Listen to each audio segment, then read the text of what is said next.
A'udzubillahi minasyaitonirrajim. Bismillahirrahmanirrahim. Alhamdulillahirabbil alamin. Wassalatu wassalamu ala asyrofil anbiya'i wal mursalin wa ala alihi washabbihi wattabi'in. Rabbi shrah li sadri wa yassir li amri wahlul 'uqdatam min lisani yafqahu qawli.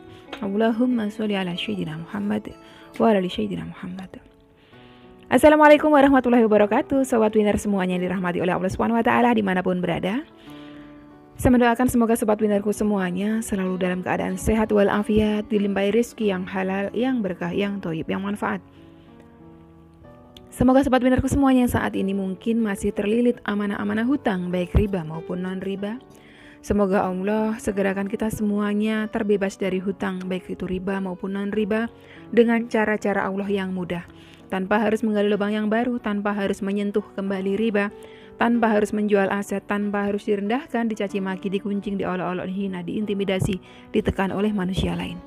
Semoga sobat winnerku semuanya yang saat ini mungkin sedang menghadapi kesulitan-kesulitan hidup, semoga Allah bukakan pintu-pintu kemudahan. Dan untuk sobat winnerku semuanya yang saat ini mungkin sedang bersedih hati, semoga Allah angkat kesedihannya, Allah gantikan dengan kebahagiaan. Buat sobat winnerku semuanya yang saat ini mungkin masih belum memiliki pasangan hidup, semoga Allah segerakan untuk menuju halal bersama dengan jodoh yang terbaik dari sisi Allah Subhanahu wa taala. Dan untuk sobat winnerku semuanya yang saat ini masih belum memiliki putra-putri, semoga Allah karuniakan putra-putri yang soleh solehah. Untuk sobat winnerku semuanya yang saat ini masih berkutat dalam dosa riba, semoga Allah sentuh hatinya dengan hidayah sehingga mau berhijrah meninggalkan riba untuk selama-lamanya. Dan untuk sobat winnerku semuanya yang saat ini sedang berhijrah, semoga istiqomah hijrahnya. Semoga sobat winnerku semuanya saat ini mungkin memiliki hajat seperti saya, ingin berangkat haji maupun umroh. Semoga kita semuanya disegerakan Allah untuk bisa sampai ke tanah suci, menjalankan ibadah haji maupun umroh. Amin. Amin ya robbal alamin.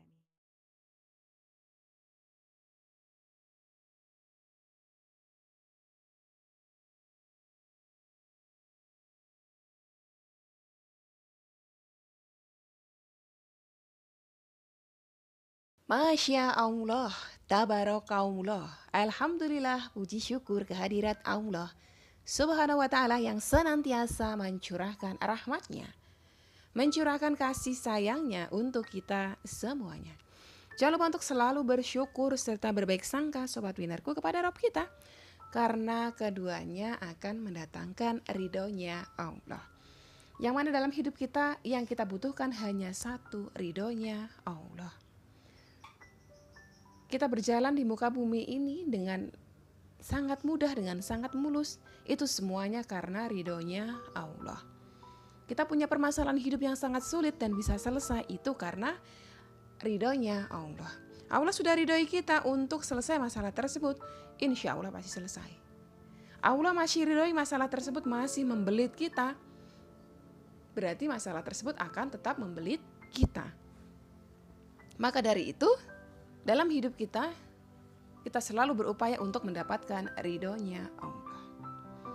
Kali ini ada dua buah curhatan dari dua sahabat kita yang sebetulnya temanya sama. Saya ambil yang sama, saya mau ulas. Kemarin saya sudah jawab kepada beliau. Saya insya Allah akan buatkan satu ulasan dalam sebuah video. Assalamualaikum Umi, saya mau sedikit curhat Umi. Suami saya kerja di sebuah perusahaan, tapi di perusahaan itu karyawannya ada beberapa yang suka iseng ngambil barang sisa dari situ. Mereka sering dapat uang dan suami saya sudah gak ikut seperti itu lagi. Udah hampir 1 tahun lebih Umi, tapi dari mulai itu sekarang kita makin terpuruk banget Umi. Hutang kita di mana-mana. Oke. Dan kita cuma mengandalkan gaji yang tidak cukup, jadi kita coba gali hutang lagi. Yang penting caranya bisa makan gitu Umi. Sampai sekarang kita sering ketakutan banget Umi, setiap malam kita nangis. Dan setiap amalan yang Umi kasih kami amalkan. Tapi kenapa ya Umi sampai sekarang Allah belum mengabulkan doa-doa kami? Umi, sekiranya Umi ada saran tolong beritahu kami, karena kami sedang ketakutan untuk ketemu orang banyak gitu Umi. Terima kasih. Wassalamualaikum warahmatullahi wabarakatuh.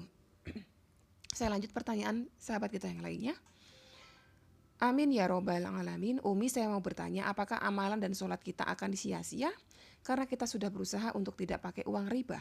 Tapi itu terulang lagi karena keadaannya sangat mendesak. Umi, bagaimana caranya ya Umi supaya nggak terulang lagi? Oke. Intinya antara curhatan yang pertama dengan yang kedua sama-sama memakan harta haram. Memakan harta haram. Yang satu mohon maaf, yang satu tadi sahabat kita udah berhenti, udah taubat. Tapi dulunya sempat memakan makanan haram. Makanan mana? Dari hasil korupsi. Itu korupsi. Mohon maaf kalau bahasa saya agak-agak vulgar karena bahasanya apa ya?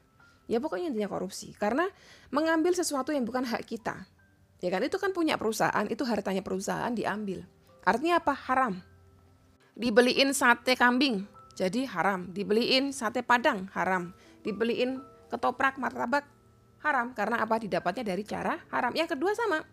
Yang kedua makan harta riba.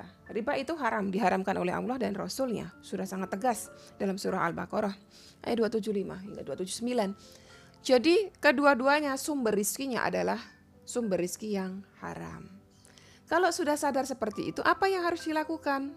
Melakukan taubatan nasuha. Makanya pertanyaan tadi yang kedua, bagaimana supaya nggak terulang lagi? Ya taubatan nasuha supaya nggak terulang lagi. Kalau melakukan lagi berarti masih belum nasuha, belum taubatan nasuha.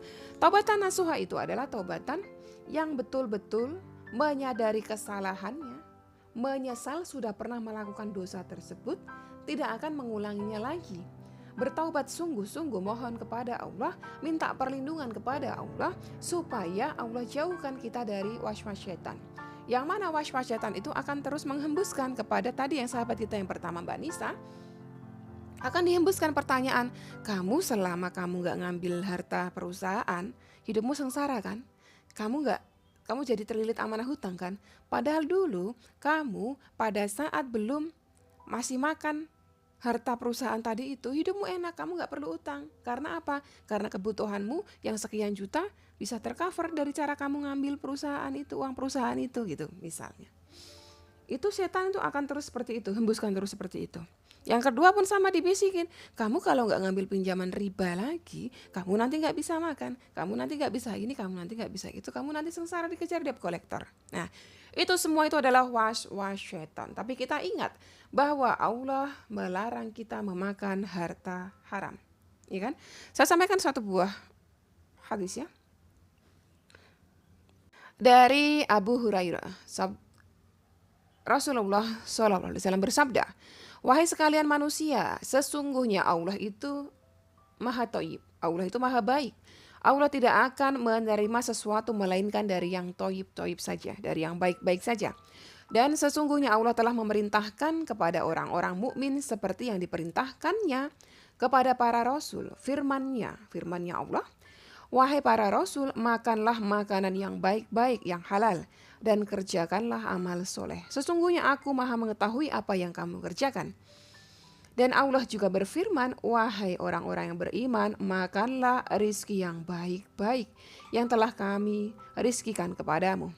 Kemudian Rasulullah SAW menceritakan tentang seorang laki-laki yang telah menempuh perjalanan jauh, alias musafir, melakukan safar ya. Yang mana seorang musyafir itu doanya diijabah ya. Salah satu cara kalau mau doa diijabah adalah berdoalah ketika sedang melakukan syafar atau menjadi musafir. Laki-laki tersebut telah melakukan perjalanan cukup jauh sehingga rambutnya kusut, masai dan berdebu. Orang itu mengangkat tangannya seraya menyebut nama Robnya alias berdoa ya. Laki-laki tersebut dia musyafir, dia berdoa. Mengangkat tangannya ke atas langit. Mengangkat tangan ke atas langit itu juga menjadi salah satu syarat doa terkabul. Sambil menyebut nama Robnya itu juga menyebabkan doa terkabul. Artinya laki-laki ini sudah memenuhi 3 unsur yang seharusnya doanya dikabulkan. Berada dalam keadaan syafar atau musyafir, mengangkat tangannya. Terus ketiga, menyebut nama Robnya. Ya Rob, wahai Tuhanku. Padahal makanannya dari barang haram, minumannya dari yang haram, pakaiannya pun dari yang haram, dan diberi makan dari yang haram. Maka bagaimanakah Allah akan memperkenankan doanya? Ini artinya seseorang yang makan harta riba, menggunakan harta haram, doanya itu tertolak. Nah, panjenengan tadi ngakunya pernah memakan harta riba, pernah nggak mohon ampun kepada Allah, taubatan nasuha, tidak mengulanginya lagi? Kalau jawabannya saya pernah Umi, saya sudah pernah melakukan sholat taubat. Tapi kalau dosa tersebut, kenapa di dalam hati panjenengan bersama suami itu ada ketakutan-ketakutan? Berbahagialah, artinya apa? Panjenengan disusupkan rasa takut di dalam hati panjenengan, ketakutan kepada Allah. Ketakutan karena pernah memakan harta haram. Maka dari itu setiap ketakutan muncul, panjenengan bisa membaca istighfar. Kalau perlu panjenengan memungkinkan untuk melakukan sholat taubat, lakukan sholat taubat. Mohon ampun sebanyak-banyaknya kepada Allah. Supaya Allah hindarkan panjenengan dari dosa makan makanan haram tadi itu. Kalau panjenengan masih ingat Umi, dulu saya pernah waktu di suami saya korupsi harta perusahaan itu, saya belikan tas Umi, tasnya masih ada sekarang. Kalau bisa buang tas tersebut. Ya, jangan sampai di rumah panjenengan itu masih ada harta-harta dari hasil haram. Karena itu nanti dia akan menghalangi rahmatnya Allah turun, menghalangi ridhonya Allah turun. Jadi malaikat yang ditugasi membawa rahmat ke rumah jenengan nanti gak jadi datang kepada rumah jenengan. Karena apa? Masih melihat banyak sekali barang-barang haram di sekeliling jenengan. Gitu kan? Itu nanti akan menghalangi. Apalagi kalau sekarang ini panjenengan masih memakan harta haram, sudah dipastikan rahmatnya Allah nggak turun, doa jenengan tertolak gitu ya. Jadi jangan disepelekan ini sahabat winarku semuanya. Jangan sampai panjenengan memakan harta-harta haram dari hasil nipu, ya kan? Nipuin orang banyak gitu kan. Demi ngumpulin duit nipuin orang banyak, jangan sampai panjenengan melakukan itu, karena itu jatuhnya panjenengan memakan harta haram. Harta haram ini efeknya luar biasa. Nanti masuk ke dalam tubuh jenengan, kasih makan putra-putri jenengan yang kecil-kecil itu ya kan. Nanti mengalir menjadi darah masuk ke otak. Nanti di situ dipenuhi dengan harta haram. Jadinya anak dikasih nasihat bebal, susah.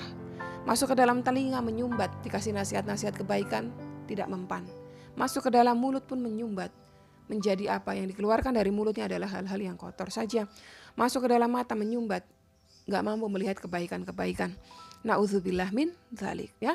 Jadi panjenengan semuanya barangkali di antara selain dari dua sahabat kita ini ada yang melakukan hal yang sama, segeralah bertaubat ya, segeralah bertaubat, mohon ampun kepada Allah. Kalau perlu barang-barang yang dibeli dengan harta haram, harta riba dibuang. Dibuang aja. Dibuang supaya apa? Supaya rumah kita itu terang, supaya rumah kita tidak dipenuhi dengan harta-harta haram.